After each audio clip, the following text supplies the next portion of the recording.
Salut à tous, c'est BizBiz. Alors aujourd'hui l'épisode 781 du Zap Image. Comme d'habitude je vous mets des images de foot d'actualité ou des images anciennes, on en parle un peu et c'est parti. Donc on va commencer comme tous les lundis par la Ligue 1. Et ce week-end c'était l'avant-dernière journée, donc c'était samedi à 21h. Et on peut voir que les grosses équipes du championnat sont toutes imposées avec des gros scores. Donc le Paris Saint-Germain 4-0 contre Dijon. On peut voir que Lille s'est imposé 5-0 contre Angers et Lyon 3e s'est imposé 4-0 contre l'équipe de Caen. On peut même voir une victoire de Marseille à l'extérieur 5-2 du côté de Toulouse. Même l'AS Saint-Etienne 3-0 contre Nice, donc il y a une victoire super importante pour le maintien. Donc c'était Monaco qui s'imposait 2-0 contre Amiens. Donc Monaco c'est quasiment sûr à 100% qu'ils joueront l'année prochaine en première division française. Ensuite un petit coup d'œil au classement avant la dernière journée qui aura lieu vendredi. Voilà, ce ne sera pas samedi les gars, ça sera vendredi à 21h. Donc Paris, Lille, Lyon et l'AS Saint-Etienne. Donc ça ne changera pas les gars, ils resteront comme ça. On peut juste voir que Montpellier et Marseille sont à un point d'écart. Et la dernière journée c'est Marseille qui reçoit Montpellier. Donc si l'OM s'impose au stade Vélodrome, ils pourront regagner à cette 5e place. Mais bon, elle ne sera pas qualificative pour la prochaine Coupe d'Europe. Et pour le maintien les gars, donc on sait déjà que Guingamp, ça jouera l'année prochaine en Ligue 2. Donc Dijon, l'équipe où je suis abonné, que je supporte en Ligue 1. On est très mal embarqué, donc c'est quasiment sûr à 100% qu'on jouera l'année prochaine en 2e division. Et normalement, ça sera Caen qui jouera les barrages. Ensuite, à parler de l'Olympique Lyonnais, donc il s'assure de terminer 3e de Ligue 1. Donc Lyon sera directement qualifié pour la phase de groupe de la Ligue des Champions si Chelsea remporte l'Europa League. Parce que c'est vrai qu'ils sont 3e, mais la 3e place n'est pas qualificative directement en phase de poule. Donc si Chelsea gagne cette Europa League contre Arsenal le 29 mai prochain, ils seront qualifiés directement en phase de poule. Mais si c'est Arsenal qui gagne, donc en cas de victoire d'Arsenal, les Lyonnais devront passer par le 3e tour préliminaire, puis un barrage. Donc ils devront faire quasiment 4 matchs, donc 2 matchs aller-retour. Donc c'est pour ça il faut absolument, surtout pour les Lyonnais les gars, même pour la Ligue 1, pour le bien de la Ligue 1, que Chelsea gagne cette finale de l'Europa League. Ensuite on va parler des trophées UNFP. Donc hier soir c'était la cérémonie, donc on va commencer rapidement avec la Ligue 2. Donc déjà regardez l'équipe type de la saison en Ligue 2 pour ceux qui ont suivi de très près cette Ligue 2. Donc on peut voir beaucoup de joueurs, Messin, après c'est plutôt logique, ils ont terminé champion cette année en Ligue 2. On peut voir le numéro 9 et meilleur joueur cette année les gars, c'est l'attaquant de Brest, Gaëtan Charbonnier, remporte le trophée UNFP de meilleur joueur de la saison en Ligue 2. Donc félicitations à lui. Et pour finir avec les trophées sur la Ligue 2, donc officiel, Pascal Gastien Clermont remporte le trophée UNFP du meilleur entraîneur de la saison en Ligue 2. Ensuite, cette fois-ci, on va passer les trophées. Mais voilà, pour la Ligue 1, on va commencer avec le meilleur entraîneur. Donc c'est Christophe Galtier qui remporte le trophée UNFP du meilleur entraîneur de la saison avec son club de Ligue qui est arrivé derrière le Paris Saint-Germain. Et c'est amplement mérité pour Galtier. Ensuite, cette fois-ci, on va parler du meilleur gardien. Donc, c'est Mike Maignan qui remporte le trophée UNFP du meilleur gardien de la saison. Donc, félicitations pour le gardien français. N'oubliez pas que Lille, c'est la meilleure défense cette année en Ligue 1. Elle a pris moins de buts que le Paris Saint-Germain.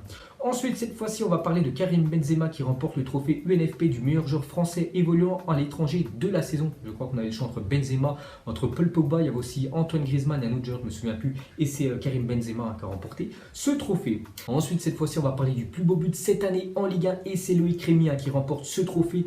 Donc, c'était un but inscrit contre l'équipe de Bordeaux. Donc, il n'y a pas longtemps, les gars. Aujourd'hui, on est le 20 mai, c'était le 12 mai. Donc, il y a exactement 8 jours. C'était la semaine dernière. Donc, c'était élu le plus beau but de l'année. Ensuite, cette fois-ci, on va parler de Kylian Mbappé. Donc, hier, il a encore remporté pas mal de trophées. Donc, le jeune joueur français, donc officiel Mbappé remporte le trophée UNFP du meilleur espoir de la saison. Donc, déjà, le meilleur jeune joueur de la saison, les gars, en Ligue 1, c'est Kylian Mbappé. Donc, c'est jusqu'à moins de 21 ans. Donc, Mbappé a 20 ans. Donc, voilà, déjà un trophée pour lui. Et pour continuer avec lui, les gars, Mbappé remporte le trophée UNFP du meilleur joueur de la saison en Ligue 1. Donc, il a fait les deux. Donc, meilleur joueur espoir et meilleur joueur tout simplement de la Ligue 1. Donc, Frenkie de Jong a fait la même chose dans le championnat des Pays-Bas. Meilleur espoir aussi, meilleur joueur du championnat des Pays-Bas. Et Mbappé a fait la même chose en Ligue 1. Donc, félicitations aux jeunes cracks français. Ensuite, pour la 4e année consécutive, un joueur du Paris Saint-Germain remporte le trophée UNFP du meilleur joueur de la saison en Ligue 1. Car l'année dernière, c'était Neymar. Il y a 2 ans, c'était Cavani. Il y a 3 ans, c'était Zlatan Ibrahimovic. Donc, avant, c'était Alexandre Lacazette, ancien joueur de l'Olympique lyonnais. Donc, c'est vrai que ces dernières années, c'est à chaque fois un joueur du PSG qui remporte ce trophée.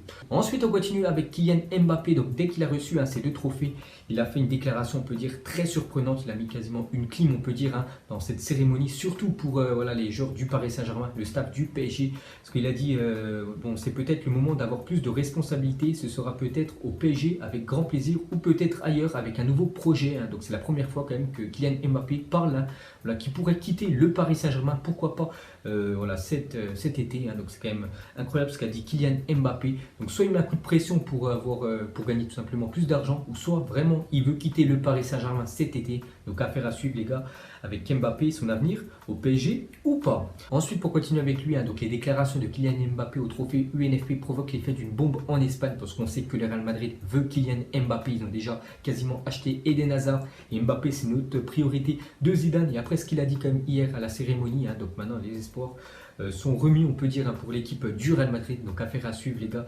Donc je pense que ça va faire la une des journaux espagnols dans ces prochains jours. Et pour finir avec lui, il est quand même le premier Français depuis 1966 à atteindre la barre des 32 buts sur une saison de Ligue 1. Donc voilà les gars, ça faisait plus de 60 ans qu'aucun joueur français n'avait marqué plus de 32 buts en Ligue 1. Et Mbappé l'a fait cette année. Ensuite, on revient sur les trophées UNFP. Donc, regardez l'équipe type de la saison en Ligue 1. Donc, il y a quasiment 2 semaines, les gars, j'avais fait mon équipe. Donc, elle ressemble quasiment à cette équipe qui est sortie hier. Donc, Neymar, Mbappé et Nicolas Pepe en attaque. Verratti au milieu de terrain avec Ndombele et Aurel Di Maria. Donc, le gardien Mike Maignan au cage. Donc, après, c'est la défense parisienne. Donc, surtout la charnière. Thiago Silva, Marquinhos, Lala à droite et Ferland Mendy à gauche. Et pour finir avec les trophées UNFP, donc Clément Turpin remporte le trophée UNFP du meilleur arbitre de la saison en Ligue 1. Donc félicitations à Turpin, c'est vrai que pour moi c'est lui aussi le meilleur. Et n'oubliez pas qu'il a arbitré quelques matchs de Ligue des Champions ces dernières semaines. Ensuite on clôture cette page Ligue 1, on va prendre la direction de la Turquie. On va commencer avec le Galatasaray qui est sacré champion de Turquie hier. Ils sont imposés 2-1 les gars. Donc en plus ils étaient menés quand même dans la rencontre 1-0. Ils ont fait leur retard. Et grâce à cette victoire, ils sont champions de Turquie. Donc le club de Mitroglou les gars. Et pour la 22e fois champion de son histoire. Ensuite, cette fois-ci, on va prendre la direction du Portugal car on ne savait toujours pas le champion. Et depuis hier, on sait, c'est le Benfica Lisbonne qui est champion du Portugal. Ils sont imposés ce week-end 4-1, dont un but de Félix, la jeune pépite. Et grâce à leur victoire, ils sont champions du Portugal. Et pour finir avec les champions des pays, on va terminer avec le championnat allemand, les gars. Donc le Bayern Munich qui joue contre Francfort, équipe demi-finaliste de l'Europa League. Et le Bayern Munich a fait qu'une bouchée de l'équipe de Francfort. Ils sont imposés 5-1. Donc s'ils s'imposaient, ils étaient champions d'Allemagne. Donc voilà, ils se sont imposés. Donc un but quand même de Franck Ribéry et Arjen Robben, les deux joueurs emblématiques du Bayern Munich qui vont quitter le club dans le mois prochain. Pourtant les gars Dortmund dans le même temps s'est imposé 2-0 du côté du Borussia Mönchengladbach, mais ça n'a pas suffi pour l'équipe de Marco Reus qui termine 2 points derrière l'équipe de Munich. Ensuite pour continuer avec le Bayern qui est sacré champion d'Allemagne pour la 7e année consécutive. Donc voilà, il domine vraiment ce championnat allemand quasiment sur cette dernière décennie. Donc 7 fois d'affilée quand même qui sont champions d'Allemagne, l'équipe du Bayern. Ensuite on revient sur le joueur français. Franck Ribéry est le premier joueur de l'histoire à avoir remporté 9 titres de champion d'Allemagne. Donc félicitations à Franck Ribéry qui quittera le club le mois prochain. Donc dès que je sais sa future destination, je vous le dirai. Et pour finir avec un autre joueur français qui évolue du côté du Bayern Munich. Donc il y en a plusieurs, on sait qu'il y a Ribéry, il y a Tolisso, il y a aussi Kingsley Coman qui va apparaître, Benjamin Pavard qui va arriver le mois prochain. Donc Coman, 22 ans, était champion à 8 reprises en cette saison depuis ses débuts en professionnel. Donc il a remporté quand même 8 fois un titre de champion de son pays en cette année. Ensuite, regardez tous les champions en Europe. Donc on les connaît tous les gars, tous les pays en Europe à leur champion, on peut dire, dans le monde du football. Donc je ne vais pas tous les citer, il y en a beaucoup. Donc vous pouvez voir toute cette liste. Ensuite, à parler des Pays-Bas qui ont remporté ce dimanche l'Euro des moins de 17 ans en battant l'Italie en finale 4-2. Donc l'Italie avait battu l'équipe de France en demi-finale. Ils sont inclinés en finale contre les Hollandais 4-2. Ensuite, on va prendre la direction de l'Angleterre et terminer. Donc, c'était ce week-end à Manchester City qui joue contre Watford. Donc, c'était la finale de la FA Cup, donc la Coupe d'Angleterre. Et 6-0 quand même pour Manchester City en finale. C'est quand même incroyable. Donc, les Citizens remportent la FA Cup. Donc, record, City devient le premier club de l'histoire du football anglais à réaliser le quadruplé national. Donc, ils ont gagné la Première Ligue, la FA Cup, donc la Coupe d'Angleterre, la League Cup, donc la Coupe, on peut dire, de la Ligue, et le Community Shield. Donc, on peut dire c'est le trophée des champions. Donc, ils ont tout remporté sur le territoire anglais cette année, l'équipe de City. Ensuite, on continue avec un joueur emblématique de l'équipe de Manchester City qui a dit qu'il a quitté le club le mois prochain. Donc, officiel après 11 saisons passées au club, Vincent Kompany quitte Manchester City. Donc, il était un buteur en plus très important de l'équipe de City pour l'avant-dernière journée avec cette frappe en lucarne contre l'équipe de Leicester où City s'imposait seulement 1-0. Donc après 11 saisons les gars passées au club, il quitte Manchester City et il retourne en Belgique. Donc il s'engage avec Anderlecht qui occupera la fonction de joueur-entraîneur. Donc on voit souvent ça, on peut dire dans les championnats de district et compagnie le fera l'année prochaine. Il jouera et entraînera en même temps.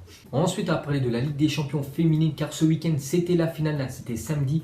Et l'Olympique Lyonnais joue contre le FC Barcelone. Elles sont imposées 4-1 les Lyonnaises. Je crois au bout de 30 minutes, les gars, il y avait déjà 3-0 pour les Françaises. Donc elles ont écrasé cette finale, peut-être l'un des matchs les plus faciles pour elles en Ligue des Champions. Pourtant, c'est la finale. Donc elles ont fait qu'une bouchée de l'équipe du Barça. Et pour finir avec elles, donc Lyon a désormais remporté 6 des 9 dernières Ligues des Champions féminines. Donc c'est la 6e fois qu'ils ont remporté cette Champions League cette année. Donc regardez, c'est tout simplement la meilleure équipe en club de la planète. Ensuite, direction de l'Espagne, on va parler du Barça. Hier, qui jouait du côté de Eibar et de partout pour l'équipe du FC Barcelone. Depuis leur élimination, on peut dire, de Ligue des Champions, ils sont en roue libre. Il ne leur reste plus qu'un match important. Donc c'est la finale de Copa del Rey contre l'équipe de Valence. Donc de partout hier pour l'équipe du Barça. Et Messi a inscrit un doublé. Ensuite, pour continuer avec lui, donc on sait que c'est fini maintenant le championnat espagnol. Donc cette saison en Liga, Messi c'est quand même 36 buts, 13 passes décisives. Donc il termine meilleur buteur du championnat, meilleur passeur aussi du championnat pour le joueur argentin. Donc il risque quand même d'être un prétendant sérieux pour remporter le Ballon d'Or 2019. Et pour finir avec lui, donc Messi a réalisé une saison à 50 buts ou plus, toutes compétitions confondues pour la 6e fois de sa carrière. Donc actuellement il a 50 buts, toutes compétitions confondues. Il lui reste seulement un match à cette finale de Copa del Rey. Et pour finir les gars avec ce championnat espagnol, donc le bilan de cette saison en Liga, donc on connaît les 4 clubs qualifiés, donc Barça, Atlético, Real Madrid qui termine 3e et Valence, parce que voilà, il y a beaucoup de suspense pour cette 4e place et c'est Valence les gars qui est en Ligue des Champions. Retafe jouera l'Europa League ainsi que Séville et l'Espagnol, on peut voir les 3 relégués. Et juste pour finir avec Valence, a validé aujourd'hui sa qualification pour la Ligue des Champions, enfin pour la saison prochaine. Donc n'oubliez pas que le 9 décembre dernier, le club pointait à la 15e place du championnat espagnol. Ils étaient 15e, ils ont terminé quand même 4e, donc ils ont fait une très belle remontée au classement, l'équipe de Valence. Et pour finir ce zappimage, on va parler de Karamoko Dembélé 2003, effectué aujourd'hui ses débuts en professionnel avec le Celtic Glasgow. Donc il nageait alors que de 16 ans et 86 jours, donc voilà, très jeune.